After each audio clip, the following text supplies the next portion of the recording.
하나님 말씀 함께 봉독하겠습니다. 창세기 1장 27절입니다.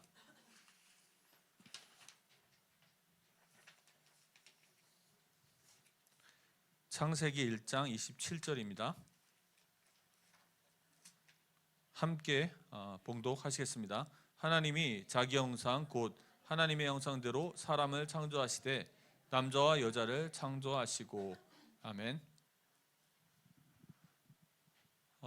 다음 주에 저희가 선교 축제 예배를 드리고 또 오후 시간에는 특별하게 우리 선교사님들과 함께 하는 시간을 갖습니다. 그래서 여기 앉아 계신 분들도 우리 다른 형제 자매들, 우리 또 많이 나오지 못했던 친구들도 이번 기회에 좀 믿음을 회복하고 선교 현장에 대한 열정을 회복할 수 있도록 기도하시고 우리 주변에 우리 형제 자매들, 성도님들을 초청해 주시기 바랍니다. 그래서 오후 시간에는요, 남아서 예전에 하셨던 것처럼 저희가 지금 질문이나 여러 가지 것들을 조율하고 있거든요. 선교사님들이 앞에 나오셔서 저희가 이제 6개국의 이제 9명의 선교사님들과 소통이 이제 진행 중에 있습니다. 그 중에 이제 2분 선교사님은 못 오시고요. 6개국의 우리 7명의 선교사님들이 다음 주 주일날 오전과 오후에 함께 참석해 주세요. 그래서 오후 시간에는 저희가 7명의 선교사님들이 그 6개국의 나라, 한국이 빠졌으니까 5개국이네요. 5개국의 나라와 본인들의 사역을 잠깐씩 소개를 해드릴 겁니다. 그리고 나서 여러분들이 궁금한 것들이나 그런 것들에 묻고 질문하는 서로의 포럼하고 소통하는 시간을 가지려고 합니다. 뭐 설레지 않으십니까? 그래서 여러분들이 이런 마음을 가지시고, 혹시 저희가 그런 게 있잖아요. 오직 그리스도 안에서만 가능한 거 뭡니까? 한 번도 본 적이 없는데 기도해 주잖아요. 맞죠? 몇 선교사님들은 새벽기도 벌써 시작하고 기도문도 나갔는데 한 번도 보지 못했는데 기도하고 있어요. 자, 옆에 우리가 그분들을 만났을 때 기쁜 마음으로 인사해 주는 거예요. 왜냐하면 우리는 기도로 먼저 만나는 것입니다. 기도로 먼저 만나는 거예요. 그래서 기도로 만나고 사실적으로 그분들 얼굴을 보면 어떻게 될까요? 더 반갑죠. 그리고 처음 만나는데도 누구 선교사님 이렇게 해주면 그분들이 얼마나 감동을 받겠습니까? 처음 보는데도. 그래서 우리 성도님들이 함께 기도로 준비하고 또 마음으로 준비하는 한 주간 됐으면 좋겠습니다. 그 기도하시면요 궁금해져요. 궁금해지면 어떻게 돼요? 이게 하고 싶은 말이 생기겠죠. 이분은 자녀가 어떻게 되는지, 자녀를 위해서 기도하시고 이분의 현장은 어떤지 다 관심입니다. 우리는 교회는 어떤 자동차 같은 것도 아니고요, 조직도 아닙니다. 어떤 세상의 조직도 아니에요. 뭐냐면 망가지면 자동차 부품 어떡합니까? 그냥 바꿔버리면 되잖아요. 저희는 그렇지 않습니다. 저희는 살아있는 육신과 같이 유기체, 영적이고 육신적인 몸과 같은 존재입니다. 손가락이 망가졌다고 손가락 잘라버리고 다른 손가락으로 붙이시는 분 계시나요? 뭐 요즘에는 노화되신 분들, 뭐 이렇게 저희 어머니도 연골 수술을 연골을 이렇게 바꾸셨는데 그렇게 하진 않죠, 기본적으로. 왜냐하면 우리는 생명체니까. 그래서 선교사님들도 그렇고 우리 서로가 한 명 한 명에게 관심을 가져주시기 바랍니다. 그래서 선교사님들을 봤을 때 이런 표정을 지으셔야 돼요. 선교사님, 저는 선교사님한테 관심이 많습니다. 저는 선교사님에 대해서 많이 알고 싶습니다. 이런 마음을 가지고 함께 기도하시면서 준비해 주시기 바랍니다. 그래서 오후 시간에 모두가 함께 참석했으면 좋겠고요. 광고가 좀 안 된 면이 있어서 여기 계신 분들이 먼저 더 광고해 주시고요. 인터넷으로 보셨던 분들, 녹화로 보시는 분들도 계속 홍보해 주셔서 많은 분들이 함께 참석해 주셨으면 좋겠습니다. 자, 저희가 오전의 말씀을 잠깐 복습하면 오전 말씀 제목이 뭐였죠? 왕의 길, 고난의 길입니다. 왕의 길, 고난의 길. 전혀 생각하지 못했죠? 왕의 길이 어떻게 고난의 길이 될까요? 왕의 길은 꽃길이 돼야 되는데 고난의 길입니다. 자, 이것은 뭘 의미하냐면 하나님이 우리에게 주신 약속과 우리가 가진 현실은 항상 차이가 있습니다. 16살 때 왕이 된다고 했었는데 왕이 됐습니까? 안 됐습니까? 안 됐죠? 우리가 이제 예전에 단체에서 많이 배웠던 부분이 다 끝났다는 거예요. 그럼 다 끝났다는 거는 진짜 끝났습니까? 아닙니다. 그건 약속이에요. 현실은 결코 다 끝나지 않았습니다.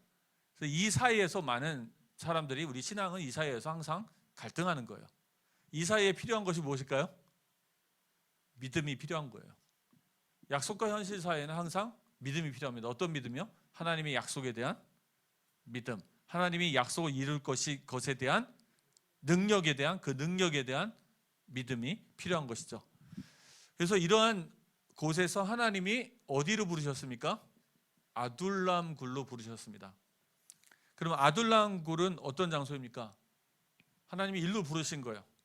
하나님이 부르신 거예요. 다 일로 모아주셨습니다. 400명의 영혼들도 계속 다 몰려들기 시작했죠. 자, 이 아둘람 굴에서 하나님이 무엇을 시킵니까? 그곳에서 성장을 시키고 그곳에서 하나님이 준비를 시키십니다. 하나님이 우리에게 주신 약속이 있지만, 세계복음화의 약속이 있고 개인이 하나님 앞에 받은 소명도 있고 약속이 있을 것입니다. 그런데 그 약속이 이루어지기까지 되게 멀리 보이지 않으세요? 현실은 고난을 받을 수 있는데 바로 지금 이때가 하나님이 우리를 성장시키고 준비시키는 때인 줄 믿습니다. 그래서 다윗이 여기서 성장하기 시작했죠. 자, 여기서 어떤 것을 경험하게 되냐면 중생을 경험합니다. 자, 기억하셔야 될 게 중생을 하는 건 아니고요, 중생을 경험합니다. 내 삶이 변화되어지는 것을 체험하게 돼요. 이 속에서 무엇을 체험합니까? 성령의 충만함을 체험하게 됩니다. 하나님이 영이 내게 힘을 주시고 내게 능력을 주는 것을 체험해요. 자, 힘이 길러져요. 자, 무엇을 체험합니까? 치유도 체험합니다. 내 마음속에 잘못되어지고 무너졌던 부분들이 회복이 되어지는 것이죠. 근데 치유는 회복전도 수준입니다. 근데 회복 가지고 안 돼요. 저희가 더 많은 걸 얻어야 되거든요. 무엇을 주십니까? 축복을 주세요. 이것을 경험하는 여러분들 되시기 바랍니다. 이거 아들랑굴이라는 고난의 장소, 인생의 훈련의 장소, 하나님 주신 약속과 우리 현실 사이에 하나님 우리 고난으로 이끄실 때는 하나님이 많은 것을 이곳에서 경험시키고 우리를 준비시키십니다. 자, 여기서 또한 우리에게 주시는 것은 무엇입니까? 우리가 천국에 대한 소망도 갖게 되죠. 이건 무슨 얘기냐면, 미래 천국에 대한 소망을 갖는다는 얘기는 천국의 가치를 위해서 이 땅의 가치를 희생하는 것을 훈련합니다. 저희가 중국에서 이제 제자 한 명이 저한테 자기는 천국에 대해서 별로 관심이 없대요. 그래서 청년입니다. 당연히 관심이 없지. 너가 천국을 위해서 이 땅에 희생한 가치가 아무것도 없으니까. 하늘의 가치를 위해서 뭔가를 희생하셨으면요, 하나님의 보상을 기대하고 소망하게 됩니다. 사람은 그런 거예요. 그리고 성경의 신앙은 그렇습니다. 그리스도의 신앙은 내가 하늘의 가치를 위해서 이 땅의 것을 하나하나 포기할 때 하늘에 대한 강력한 소망이 생겨요. 그래서 이 땅에 매이지가 않게 됩니다. 그래서 천국에 대한 소망, 믿음을, 그리스도의 재림을 소망합니다. 자, 그리고 나서 그립니다. 그런 것들을 우리가 어디서 체험한다고요? 아둘람 굴에서 체험합니다. 여기서 이곳은 바로 하나님 우리를 성장시키시고 준비시키시는 곳입니다. 그런데 그래서 우리에게 주신 이제 결론적으로 좀 적용을 해보면요, 사랑하는 성도님들, 고난과 어려움과 여러 가지 있을 때 아둘람 굴로 가시기 바랍니다. 이제 아둘람 굴로 가야 돼요. 그럼 아둘람 굴이 어디입니까? 바로 그리스도와 그의 십자가와 그리스도와 그의 교회입니다.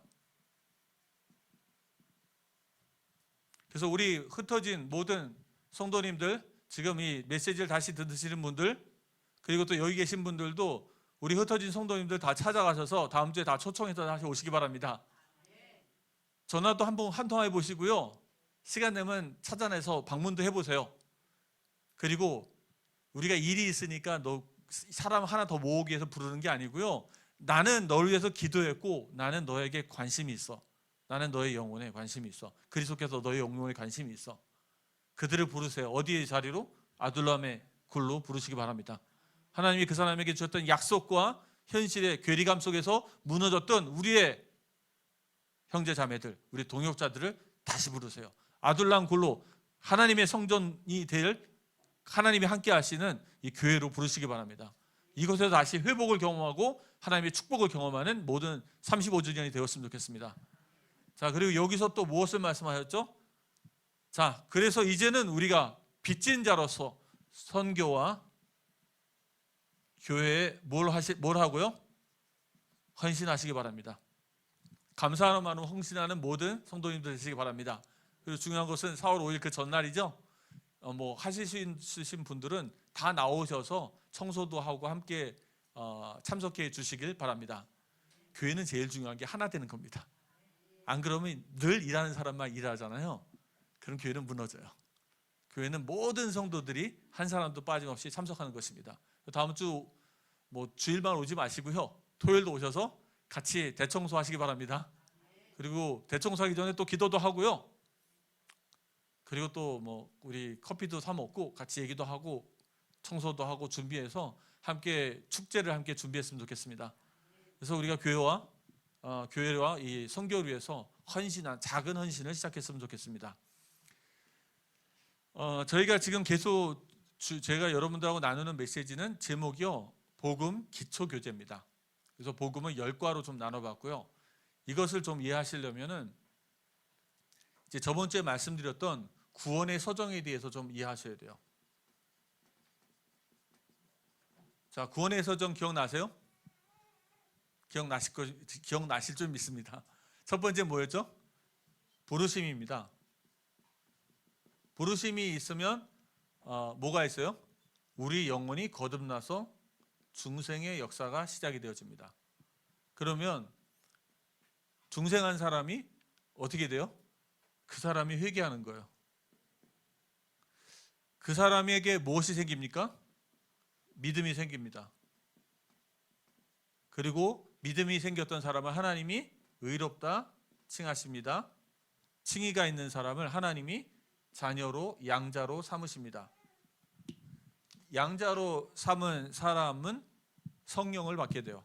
성령을 받게 된 사람이 이 땅에서 점점 변화된 삶을 살아갑니다. 성화예요. 어려운 일이 있어요, 없어요? 있죠. 그러나 인내하고 승리합니다. 견인. 그러다 마지막에는 어디로 가는 거죠? 하늘나라의 천국의 하나님 나라에 들어가게 됩니다. 영원한 생명을 얻는데 그것을 영화라고 합니다. 그럼 우리가 구원이라는 건 무엇이에요? 내가 구원에 대한 확신은 무엇입니까? 하나님이 나를 부르시고 나를 영화롭게 하실 것이다. 이것을 믿는 거예요. 자, 그러면 구원은 나눠보면 어떻게 되냐요? 이렇게 나눌 수가 있어요. 부르심과 중생입니다. 이거 누구의 역사일까요? 하나님이 하시는 걸까요? 사람이 하는 걸까요? 하나님이 하시는 일이죠. 자, 회개와 믿음이 있습니다. 이거 누가 하는 일이에요? 하나님이 하십니까? 이제 제가 하는 거예요. 사람이 하는 거예요. 자, 그러면 칭의와 양자는 누가 더 주시는 거예요? 하나님이 우리에게 주시는 겁니다. 성화와 견인은 또 누가 하는 거예요? 내가 해야 되죠. 내가 하나님 앞에서 믿음이 성장하고 노력해서 더 노력하죠. 그리고 마지막에 영화는 누가 주는 거예요? 하나님이 우리를 부활하셔서 영화롭게 만드십니다. 하나님이 하시죠. 이렇게 보니까 좀 오해가 생겨요. 그러면 우리 구원은 사람과 하나님이 협력해서 하는 것 같죠? 그렇게 느껴집니까? 자, 그런데 재밌는 사실은 뭐냐면 이전에 중요한 전제가 있어요. 이전에 굉장히 중요한 대전제가 있습니다. 그 전제가 뭐냐면 하나님이 우리를 예정하셨다는 거예요. 선택하셨다는 겁니다.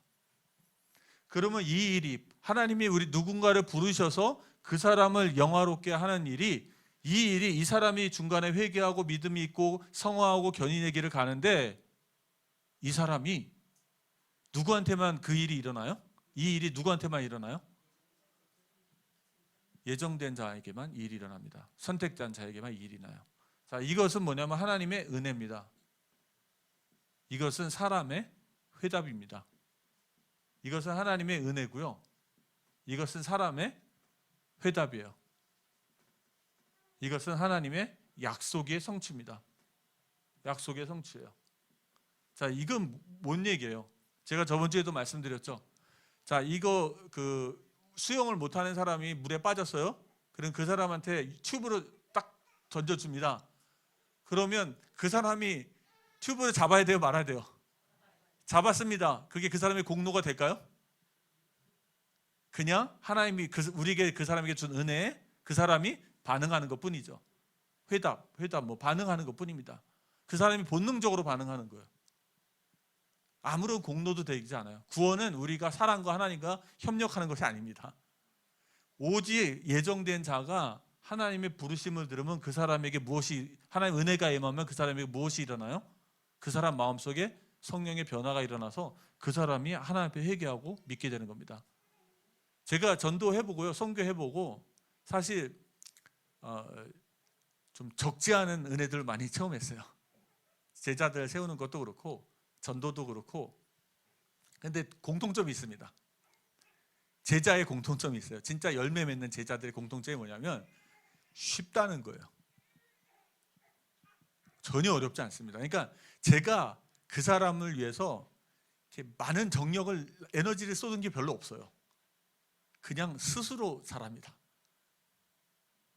왜냐? 그 사람은 하나님이 예비한 사람이 맞기 때문에 그냥 그 사람의 부르심, 이 복음에 하나님 말씀이 선포되어지고, 주로 부르심은 말씀의 선포입니다. 부르심 말씀의 선포. 말씀이 선포되어지면 그 사람의 내적으로 변화가 일어나요. 성령의 변화가 있어서 외적으로 뭐가 드러납니까? 그 사람이 자기의 삶을 돌이키고 하나님의 말씀을 믿는 신앙의 믿음이 생겨요. 그리고 하나님은 그런 사람을 뭐라고 하세요? 의롭다 칭하시며 그 사람을 하나님의 자녀로 삼으십니다. 그에게 누가 임해요? 성령이 임합니다. 그래서 그 사람은요, 성화의 길을 갑니다. 점점 이 세상과 다른 삶을 살아요. 그러다가 어려움이 부닥치지만 끝내 이기고 승리합니다. 마지막에는 몸이 변화해서 천국으로 부활되어서 천국에 들어갑니다. 영원한 생명을 얻습니다. 이거는 오직 예정된 자에게만 주세요. 하나님의 말씀 한번 보겠습니다.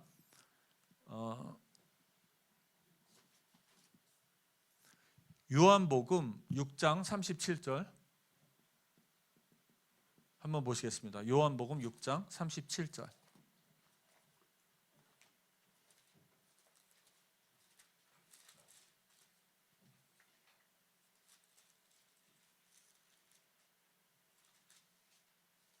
찾으셨나요? 함께 읽겠습니다. 아버지께서 내게 주시는 자는 다 내게로 올 것이요 내게 오는 자는 내가 결코 내쫓지 아니함이로다. 자, 누가 결정하신 거예요? 하나님이 결정하신 거죠. 자, 44절 한번 읽겠습니다. 44절 시작.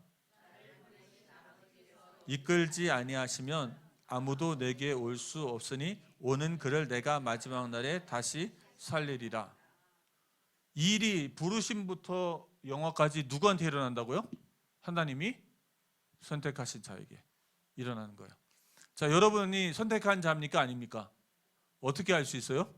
이 길에 있으면 그 사람은 선택한 사람이 맞습니다. 이 길에서 잠깐 탈락될 수 있을까요? 없을까요? 여러분 탈락된 적 있어요? 없어요? 저도 탈락된 적 있습니다.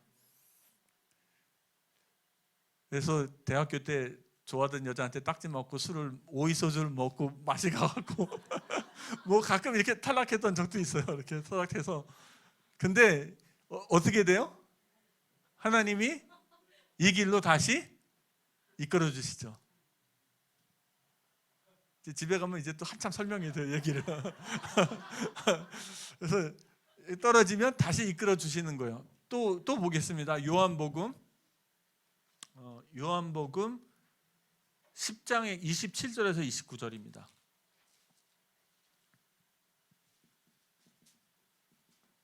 10장 27에서 29절입니다. 함께 읽겠습니다. 내 양은 내 음성을 들으며 나는 그들을 알며 그들은 나를 따르리로다.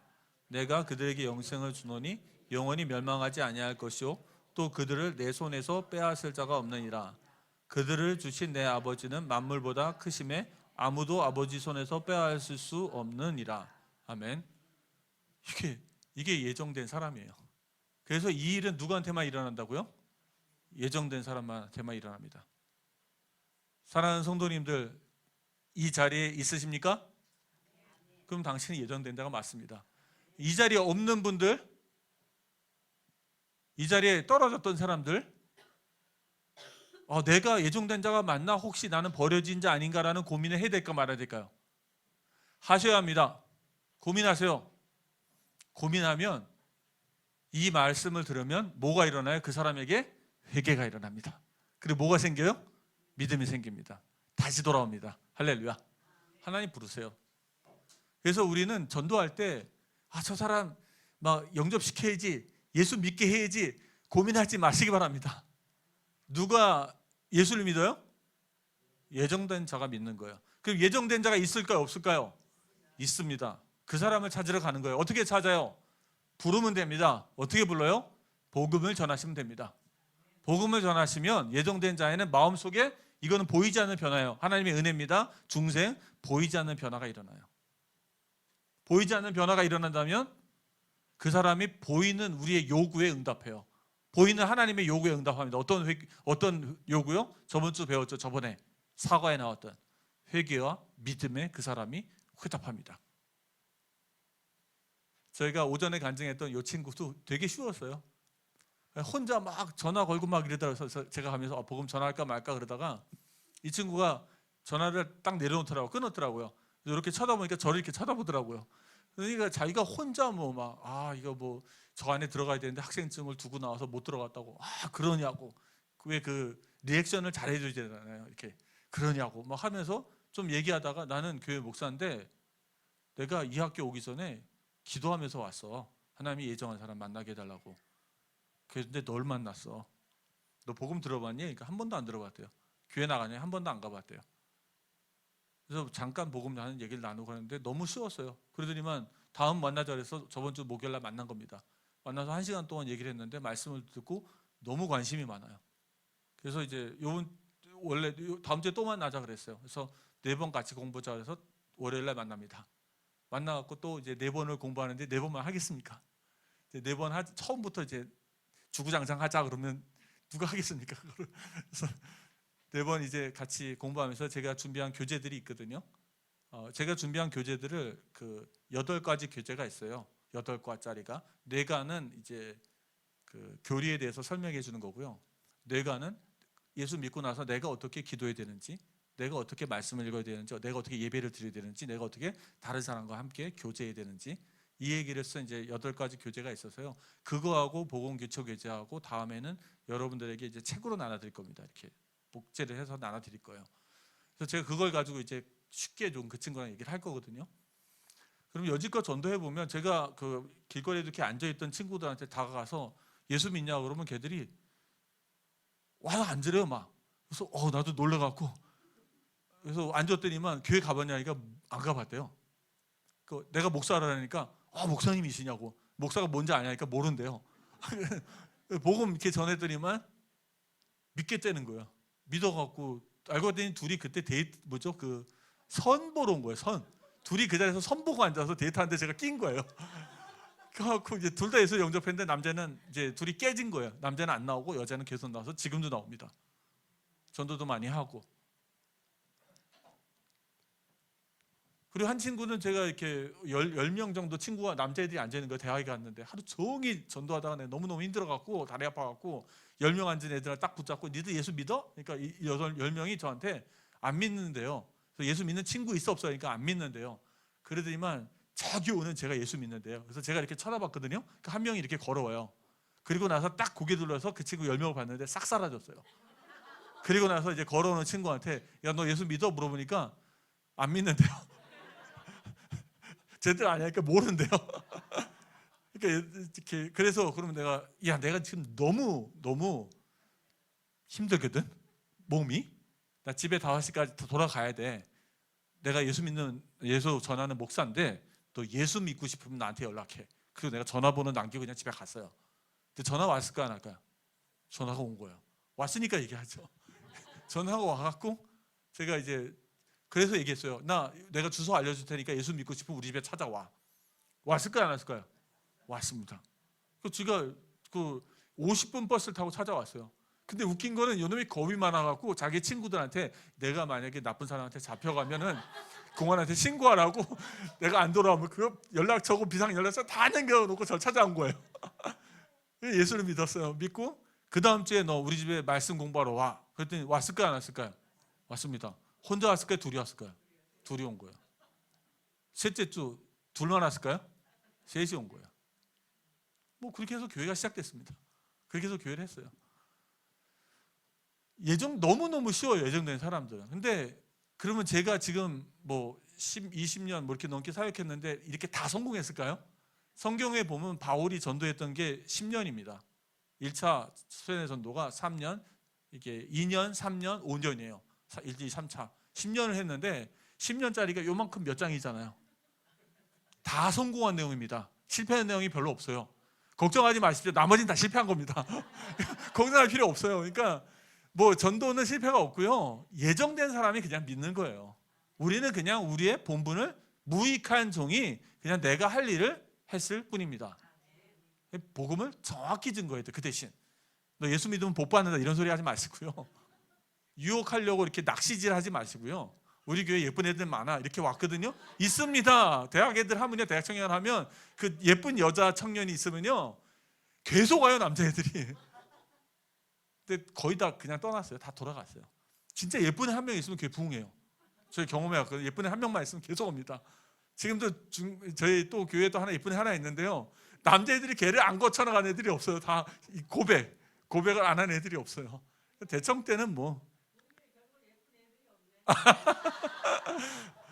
근데 걔들은 그 대신 목사님 거꾸로 얘기하면 진짜들만 남았습니다.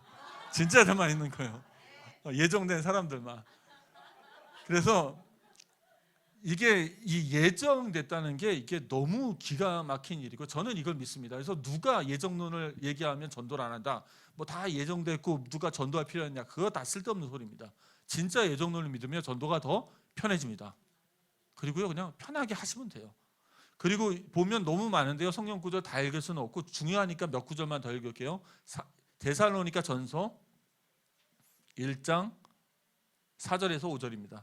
함께 읽겠습니다.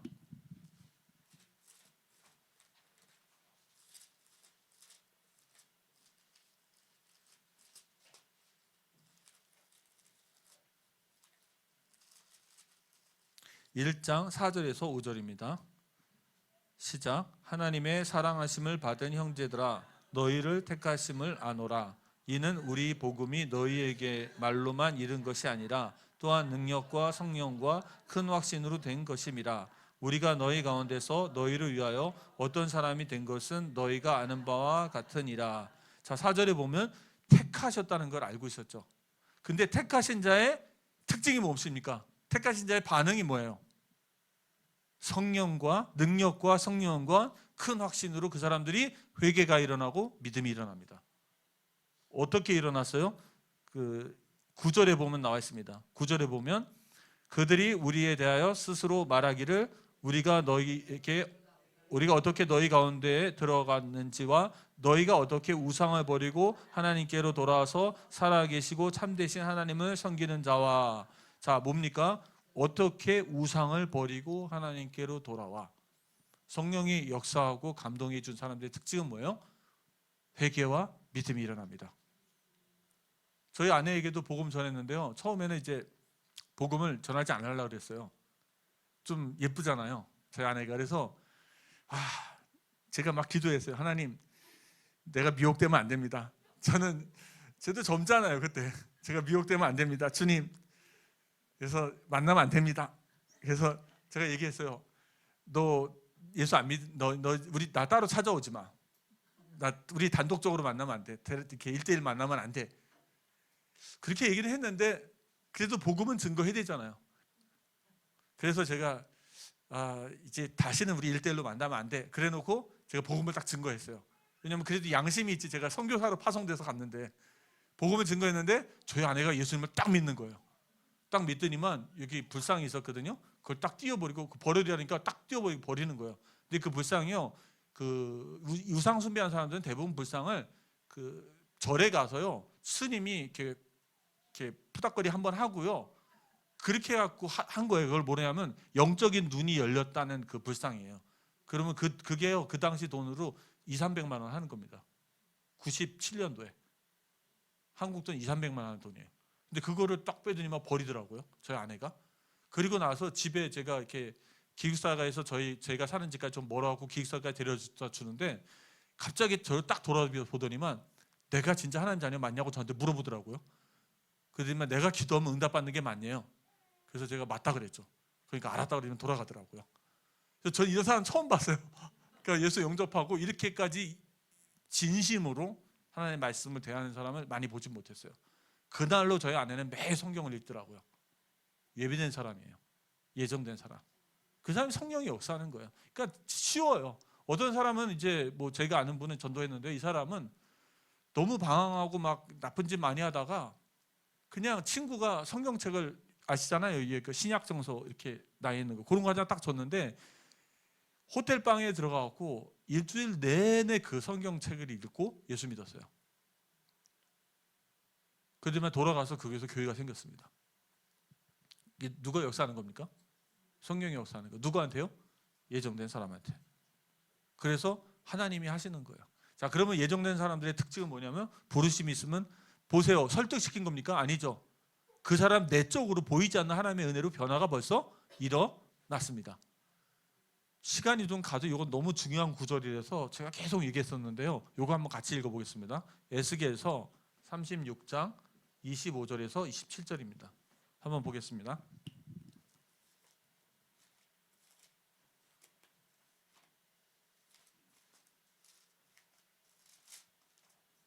(36장) 25절에서 27절입니다. 함께 읽겠습니다. 맑은 물을 너희에게 뿌려서 너희로 정결케 하게 하되 곧 너희 모든 더러운 것에서와 모든 우상에서 너희를 정결하게 할 것이며 또 새 영을 너희 속에 두고 새 마음을 너희에게 주되 너희 육신에서 굳은 마음을 제거하고 부드러운 마음을 줄 것이며 또 내 영을 너희 속에 두어 너희로 내 율례를 행하게 하리니 너희가 내 규례를 지켜 행할지라. 아멘. 깨끗함을 받습니다. 두 번째는 뭐예요? 새로운 게 들어와요. 세 번째는 하나님의 말씀을 기쁘게 순종하고 싶어합니다. 이게 거듭남이에요. 이게 예수님이 말씀하셨던 물과 성령으로 거듭난다는 거예요. 그러면 거듭남이 회개하고 믿으면 이때 거듭남이 발생하지 않아요? 우리 그런 생각할 수 있죠. 그냥 회개하고 믿어야지 거듭남이 되는 거 아니냐 이렇게 얘기할 수 있잖아요. 그건 아니고요. 이미 우리가 믿을 힘도 없어요. 타락했기 때문에. 하나님이 우리에게 은혜를 주셔서 우리를 거듭나게 하셨기 때문에 우리가 회개도 할 수 있고 믿을 수도 있는 겁니다. 할렐루야. 그러면 이때 일어났던 거듭남의 경험은 이때 일어날 수 있어요. 내 삶이 돌이키고 내가 죄악을 끊고 어떤 거듭남의 외적인 모습의 경험들은 내가 거듭났고 하는 경험은 이때 일어날 수 있지만 사실적인 중생의 역사는 하나님의 말씀을 들을 때 일어납니다. 하나님의 말씀을 들을 때 그 영이 변화돼요. 누가 역사하는 겁니까? 성령의 역사예요. 그를 깨끗게 하시고 그의 마음속에 악한 걸 제거해 주시고 그의 마음속에 부드러운 마음을 주시고 이런 일이 일어난 사람에게 회개와 중생이 믿음이 계속 일어납니다. 자, 이런 부분에서요. 제가 이제 다락방하고 조금 비교해야 될 부분이 있거든요. 그러면 이제 회개와 믿음이 딱 일어나는데 이거는 과거적 구원이라고 얘기합니다. 구원이죠. 근데 과거입니다. 지금 예수 믿으셨잖아요. 그죠? 그러면 잘못 썼죠? 여기가 아니고 칭의와 양자는 뭐라고 얘기합니까? 과거적 구원이죠. 그러니까 예수 믿었다. 내가 구원받았다 하면 뭔 얘기를 하는 거예요? 내가 칭의로 받아서 내가 하나님의 자녀로 되었다는 것이죠. 구원받았다고 하는 얘기입니다. 과거적 표현. 그러면 성화하고 견인은 뭡니까? 현재적인 표현이죠. 현재적으로 내가 구원을 받고 있다. 구원을 이루라. 맞습니까? 노력해서 구원을 이뤄가야 된다. 성경에 그런 말들이 있죠. 자, 세 번째 뭡니까? 이 영화는 뭐예요? 구원을 마지막에 얻을 것이다. 미래적 얘기를 하는 것이죠. 구원은 세 가지 종류가 있는 겁니다. 뭡니까? 칭의적 구원, 성화적 구원, 마지막에 뭐예요? 영화적 구원이 있는 거예요. 그래서 과거, 현재, 미래. 근데 다락방에서는 이걸 뭐라고 얘기해요?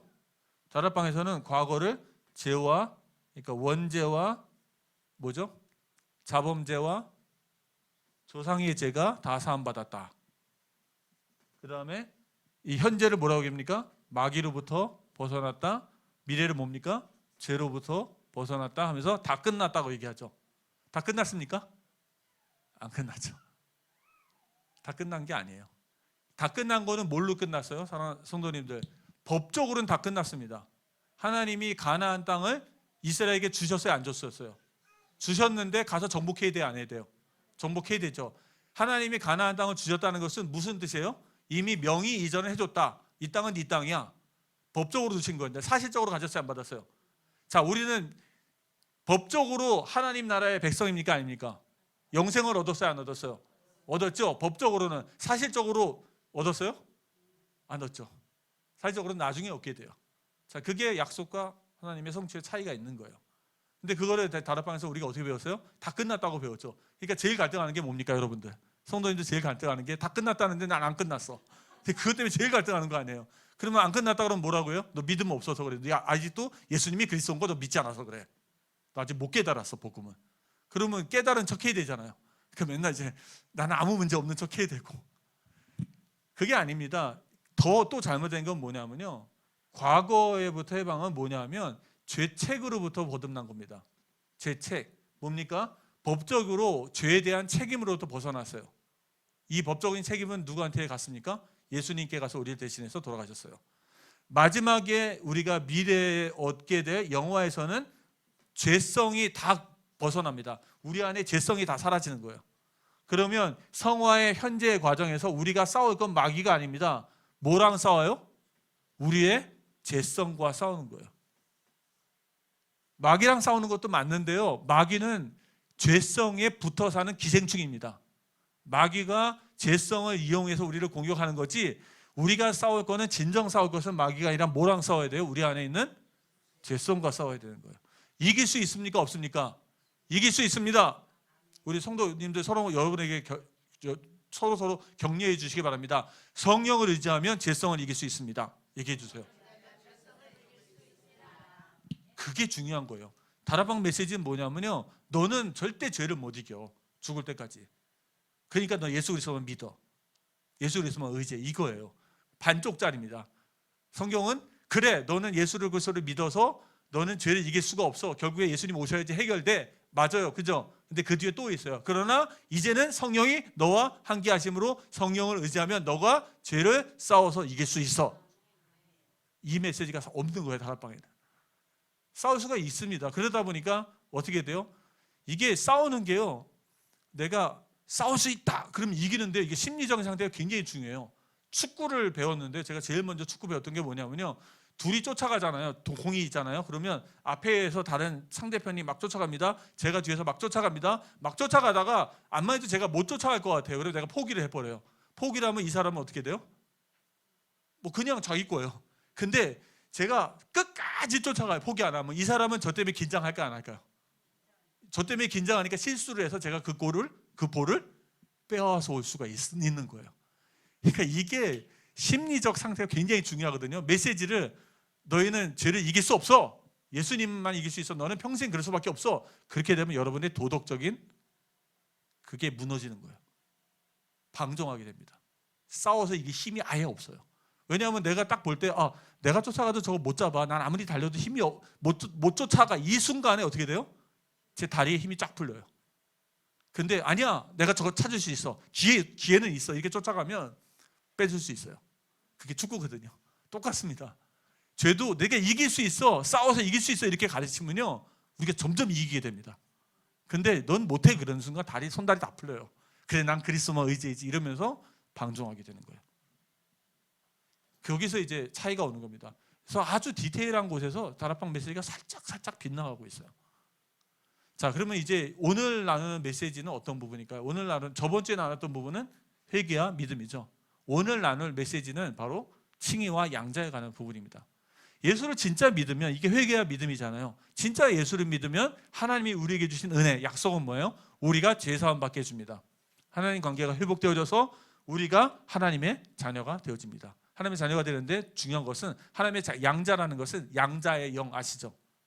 하나님의 영이 우리 안에 들어오시는 거예요. 그래서 오늘 나눌 제목, 얘기가 그겁니다. 자, 보시겠습니다. 우리 교재를 한번 보시기 바랍니다. 교재 서론을 함께 읽겠습니다. 참된 회개와 믿음으로 예수 그리스도를 영접하면 사람의 죄는 반드시 사함을 받고, 칭의죠. 자, 성령을 받으며, 이게 양자입니다. 양자예요.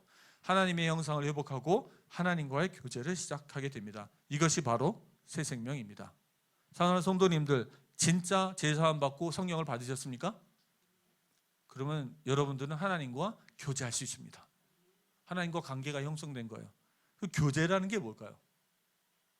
여러분, 그분하고 교제한다는 것은 사실적으로 그분과 함께 한다는 것을 체험한다는 거예요. 관계. 제가 어느 날 이렇게 생각해 봤는데 왜 제가 이렇게 빠릿빠릿하지?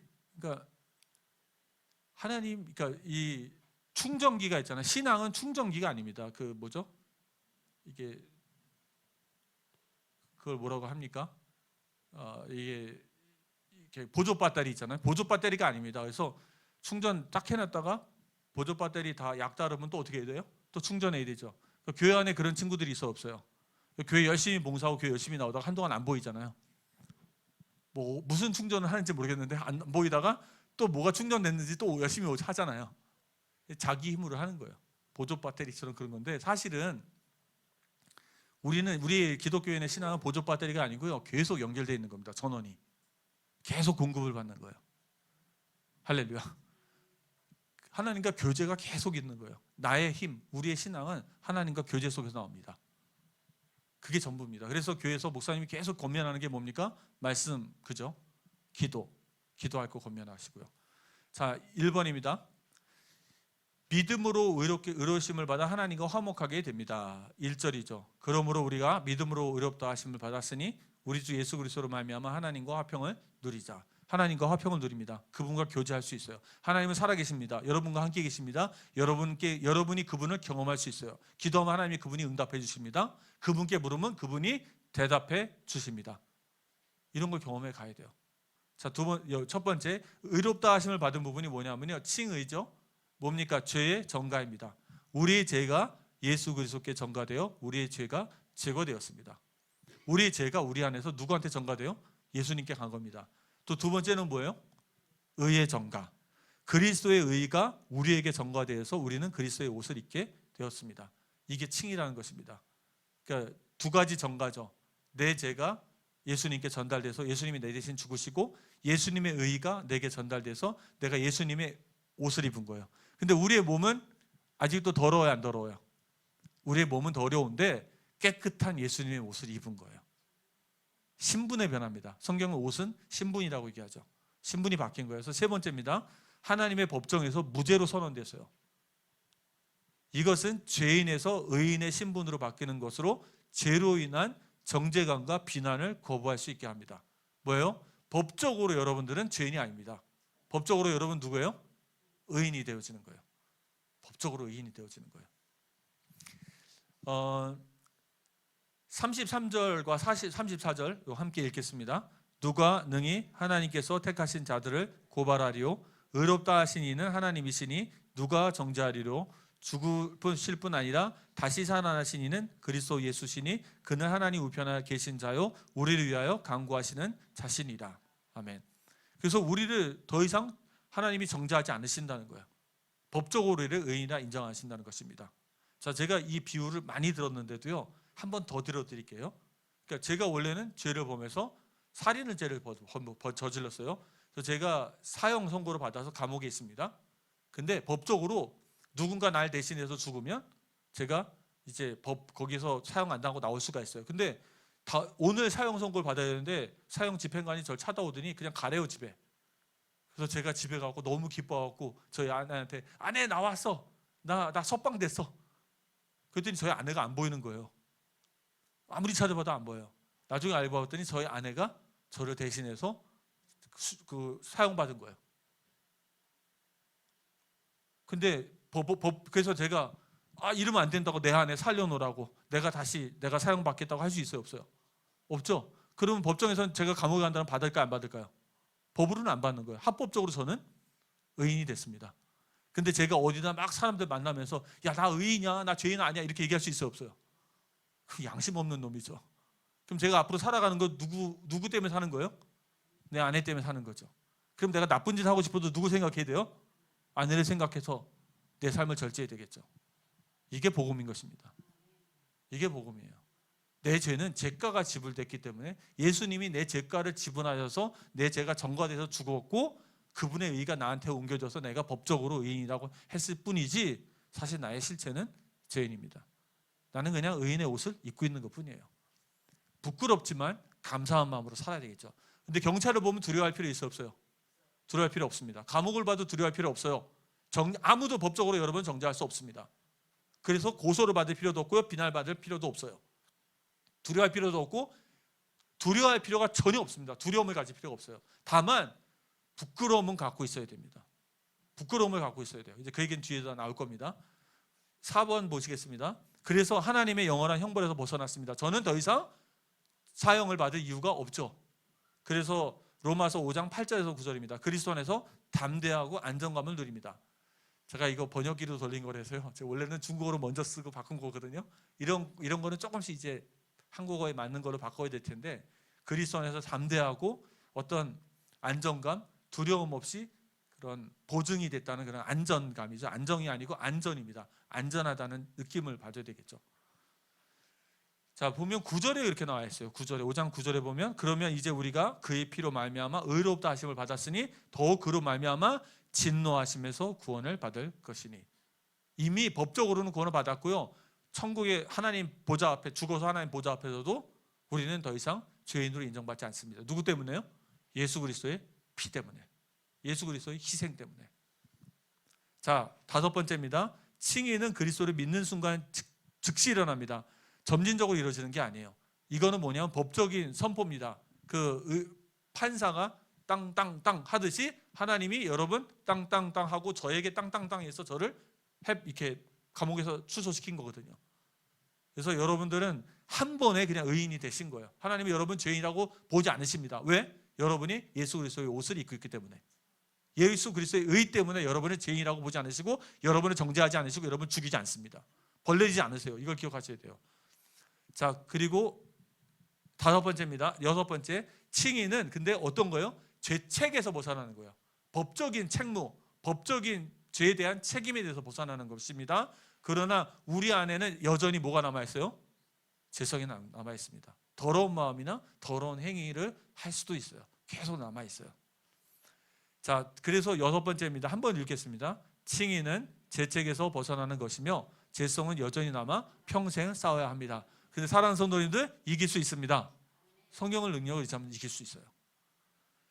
자, 7번째입니다. 칭의 이후에도 뭘 해야 돼요? 죄책감을 느껴야 합니다. 요거 한번 읽어주세요. 죄에 대한 혐오와 수치는 건강한 영적 반응입니다. 이는 우리가 과거 죄에 대해 부끄러워하고 하나님의 용서에 대한 겸손과 감사로 나아가게 합니다. 아까 말씀드렸죠. 제가 막 뻔뻔하게 다니면서 나는 의인이야 이러고 다닐 수는 없겠죠. 양심은 있어야 될 거 아니에요. 그래서 보면 디모데전서 1장 15절에서 16절 바울이 얘기한 거예요. 나는 뭐예요? 죄인 중에 괴수다라고 얘기하죠.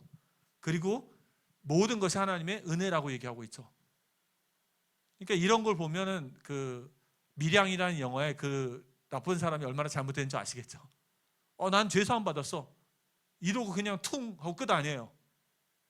그게 아니죠. 부끄러움을 갖고 일말의 양심과 죄책감을 가지고 있어야죠. 그러지 평생 다시는 그런 죄를 짓지 않으려고 노력을 하겠죠. 그 다음입니다. 근데 이제 다음 번도 중요해요. 또한 신자가 죄를 지을 때 이 죄책감이라는 거는 성령께서 마음속에 책망을 주셔서 회개하고 하나님께 돌아오도록 우리 인도해 주세요. 성경에는 아무것도 걱정하지 말라 그러는데 딱 하나는 걱정하라 그래요. 뭘 걱정해야 돼요? 죄 짓면 걱정하십시오. 죄 짓고도 걱정 안 하고 예수님이 다 끝냈다고 얘기하면은 그러면 곤란해져요. 죄 짓면 걱정을 해야지 어떻게 일이 일어나요? 근심이 돼서 회개가 일어납니다. 거기 나와 있죠. 고린도후서 7장 10절입니다. 함께 읽겠습니다. 하나님의 뜻대로 하는 근심은 후회할 것이 없는 구원에 이르게 하는 회개를 이루는 것이요 세상 근심은 사망을 이루는 것이니라. 근심해야 돼요. 잘못하면 어떻게 돼요? 근심해야지 회개하게 되는 거예요. 그래서 이거를 혼동하시면 안 돼요. 정죄함과 두려움은 버리시기 바랍니다. 정죄함과 죄책감은 다른데요.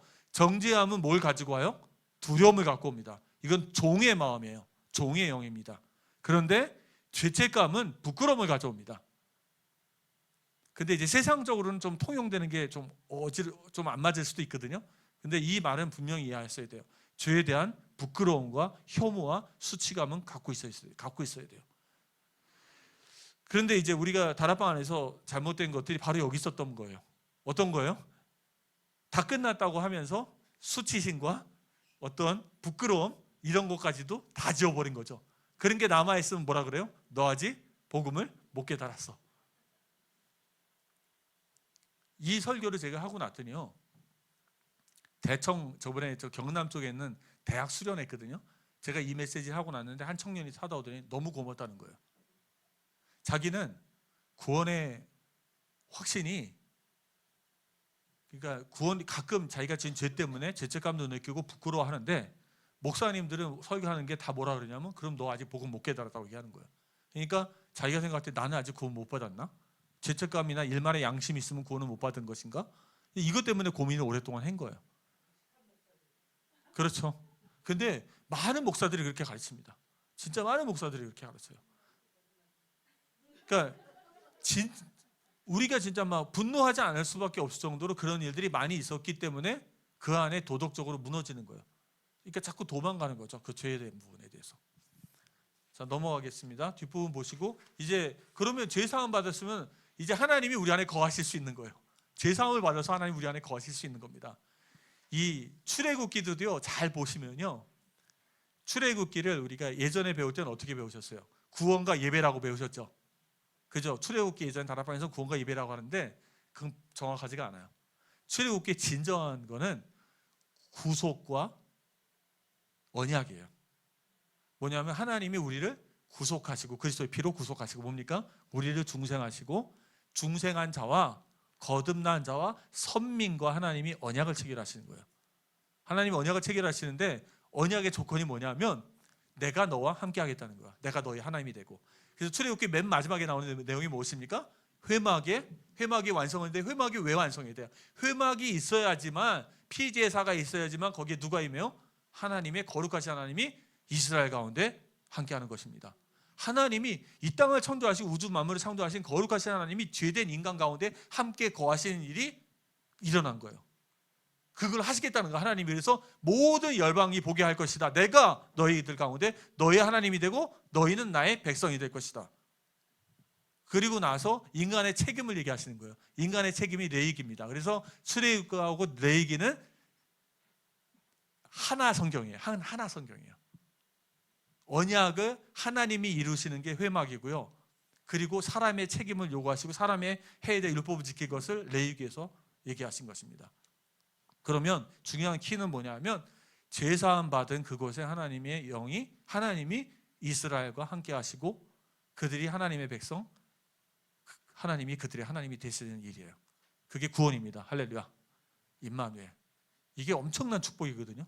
이게 원래부터 하나님이 주셨던 창세기 1장 27절. 하나님의 형상, 하나님 우리 가운데. 이 일을 우리가 이제 예수를 진짜 믿으면 이 일이 우리 가운데 일어나는 거예요. 우리의 죄사함이 받았기 때문에 성령이 어디 임한다고요? 우리 안에 임하는 것입니다. 하나님의 영이 우리 안에 임한 거예요. 왜? 죄사함 받아서. 뭐 때문에? 예수의 피 때문에. 십자가 때문에 성령이 우리 안에 거하시는 것입니다. 그래서 이신칭의 다음에 두 번째로 나온 것이 뭐냐 하면 새 사람으로 변화돼요. 새 사람은 어떤 사람입니까? 하나님의 영이 함께하는 사람으로 변화된 것입니다. 세계관도 바뀌고요. 가치관도 인생관도 다 바뀝니다. 할렐루야. 사랑하는 성도님들, 세계관, 인생관, 가치관 다 바뀌셔야 돼요. 이게 안 바뀌면은 진정한 신앙인이 아니에요. 그래서 이제 저희가 하는 메시지들의 많은 내용들을 너무 이게 추상적으로 가는 게 아니고 이것이 우리의 세계관과 가치관과 인생관으로 메시지가 너무 하늘을 날아다니고 추상적이고 개념적이면 안 되고요. 땅에 좀 붙어야 돼요. 하지만 우리 성도님들이 다 어떻게 해요? 세계관과 인생관과 가치관이 변화돼야 돼요. 특히 우리 후대들한테, 다음 세대한테요. 너무 추상적인 말을 전달하면 안 되고요.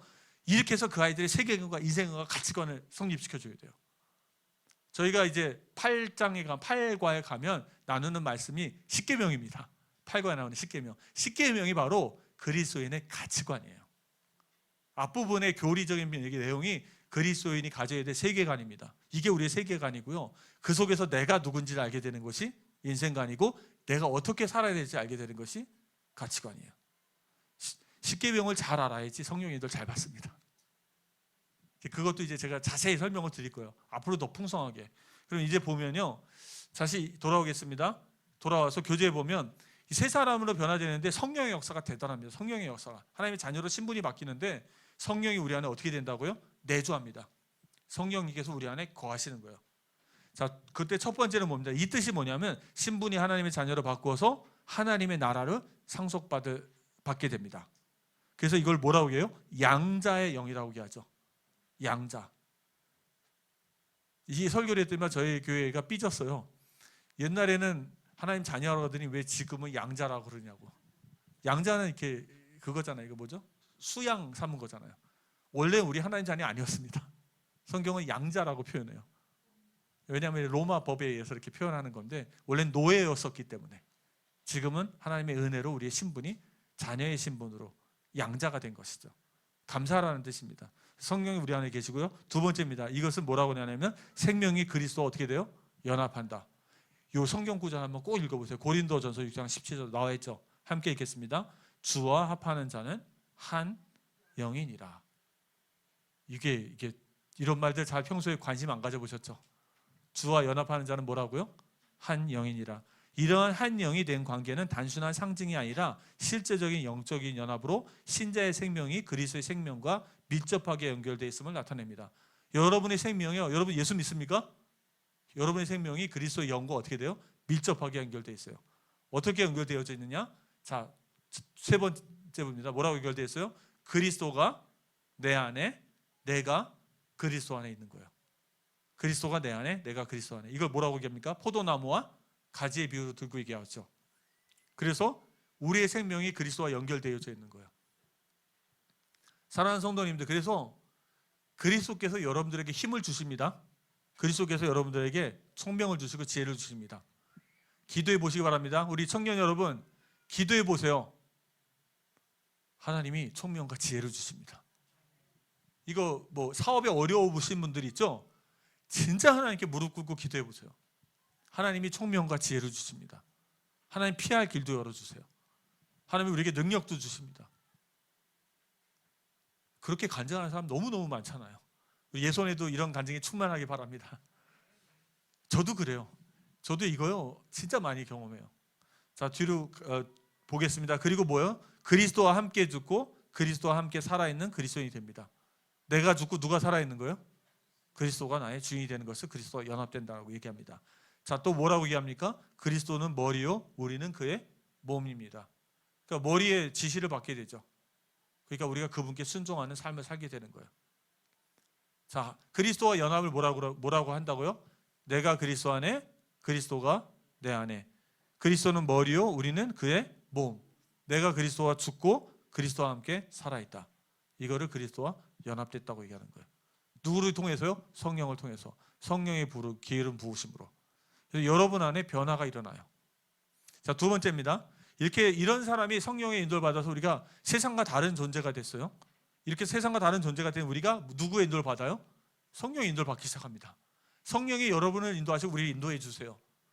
자, 이 부분을 보면 자, 1번입니다. 함께 읽겠습니다.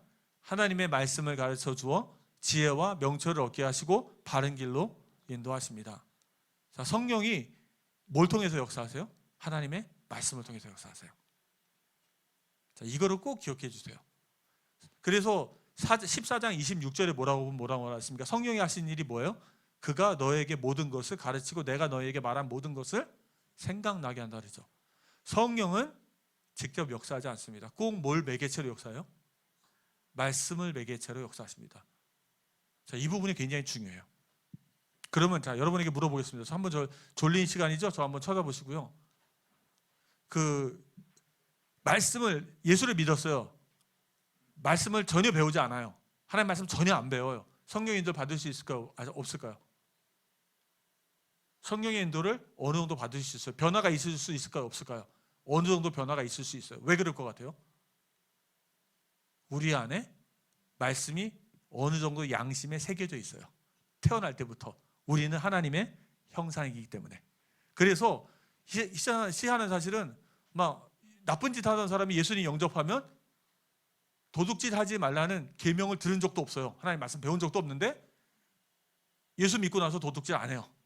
그런 일이 있어요, 없어요? 많이 일어납니다. 나쁜 짓 하는 사람이 돌이켜갖고 회개하고 돌이켜서 돌이키는 일이 많이 일어나요.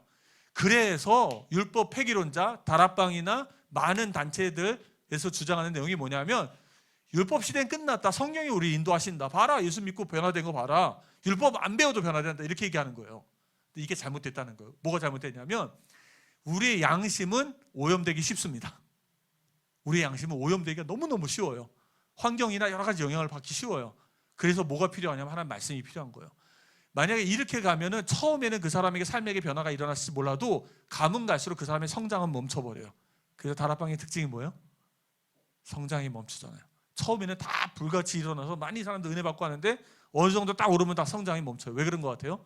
율법 교육이 없기 때문이에요. 하나님 말씀에 대한 삶에 대한 교육이 없어요. 그러니까 율법을 누가 제정하신 것입니까? 그리스도가 제정한 거예요. 우리가 갈라디아서에서 계속 율법에 대한 부정적인 메시지가 나오는 건 뭐냐면 율법으로 의롭게 되면 안 됩니다. 이제 그거를 부정하는 거예요.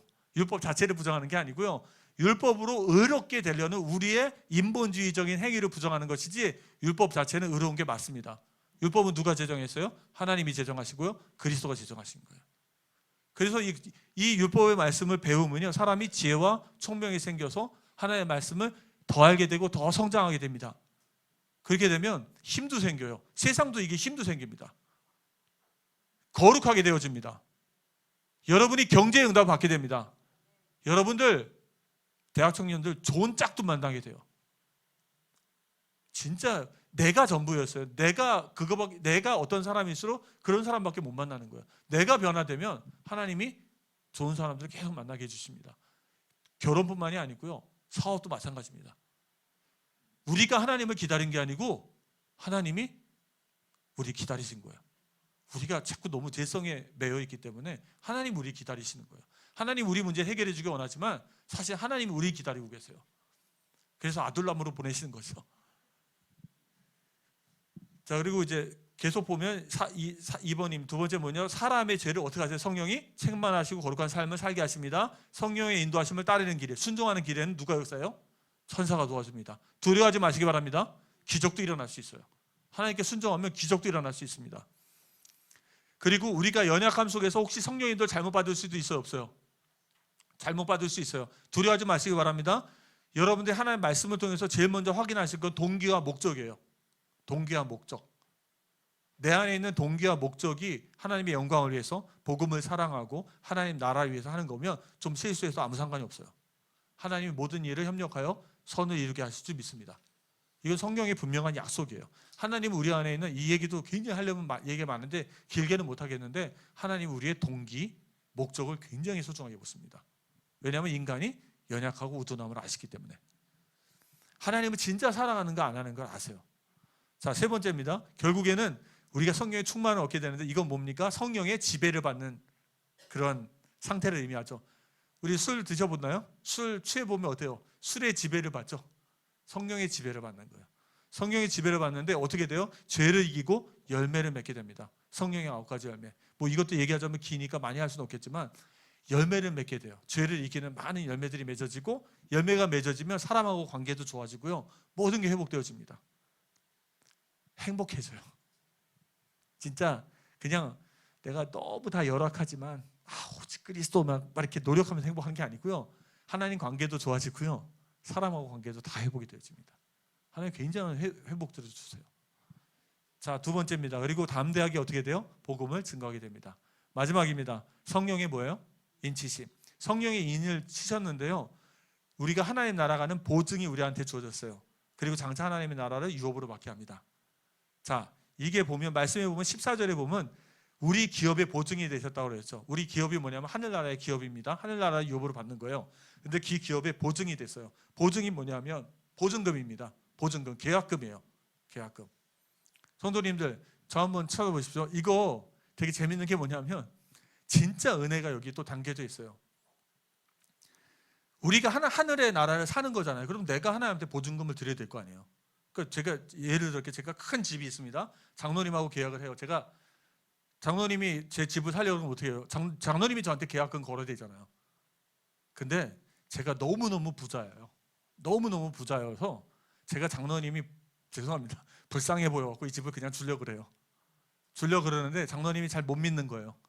내가 다음 달에 와서 줄게. 그러니까 한 달을 잘 못 믿는 거예요. 그래서 그러면 내가 너한테 보증금 줄게. 그래서 보증금을 10억을 딱 주는 거예요. 내가 이거 안 주면 너 10억 가져.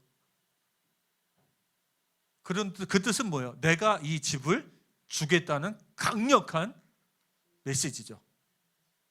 그게 성령인 거예요.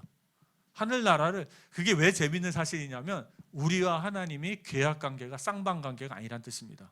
뭐예요? 우리는 하나님과 계약할 수 있는 수준이 안 돼요. 심지어 우리가 하나님과 계약해서 하나님 내가 이렇게 하면 하늘나라에 들어가게 해주세요. 수준이 안 되는 거예요. 우리가 그걸 의무를 이행할 능력도 되지 않습니다. 드릴 보증금도 없어요. 그런데 하나님이 직접 우리를 사랑하셔서 내가 하늘나라를 줄게, 걱정하지 마, 성령을 주어서 보증금으로 성령을 주신 것입니다. 성령을 받은 모든 사람들 하늘나라가 예비된 줄 믿으시기 바랍니다. 그래서 결코 변하지 않는 거예요. 이 사실은 결코 변하지 않습니다. 자, 마지막으로 보겠습니다. 함께 읽겠습니다. 성령은 우리를 부활시켜 영생을 얻게 하시는 능력이 됩니다. 요거를 보셨는데 로마서 8장 11절 함께 읽겠습니다. 예수를 죽은 자 가운데서 살리신 이의 영이 너희 안에 거하시면 그리스도 예수를 죽은 자 가운데서 살리신 이가 너희 안에 거하시는 그의 영으로 말미암아 너희 죽을 몸도 살리시리라. 성령이 우리의 죽을 몸을 살리십니다. 결국 우리 부활하게 하실 거예요. 이것이 우리의 새로운 새 생명인 것입니다. 새 생명이 뭐라고요? 성령의 내주, 인도, 충만, 인치심입니다. 사랑하는 성도님들, 이거 잘 훈련되어져서 우리 많은 사람에게 같이 나눠주시기 바랍니다. 그래서 저희 교회에 오는 모든 성도님들은 말씀으로 딱 무장되셔야 돼요. 딱 무장이 되시면 절대 이단이나 잘못된 길로 가지 않습니다. 말씀으로 무장되면요, 신앙도 아주 든든하게 성장할 수가 있어요. 함께 기도하겠습니다. 하나님, 말씀을 주심을 감사합니다. 우리 예손에 있는 모든 식구들이 이 구원의 서정을 통해서 본인이 받은 구원을 정확하게 이해하고 또한 말씀을 잘 준비해서 많은 제자들을 올바로 세울 수 있는 큰 응답을 누리게 하여 주옵소서. 예수 그리스도 이름으로 기도합니다. 아멘.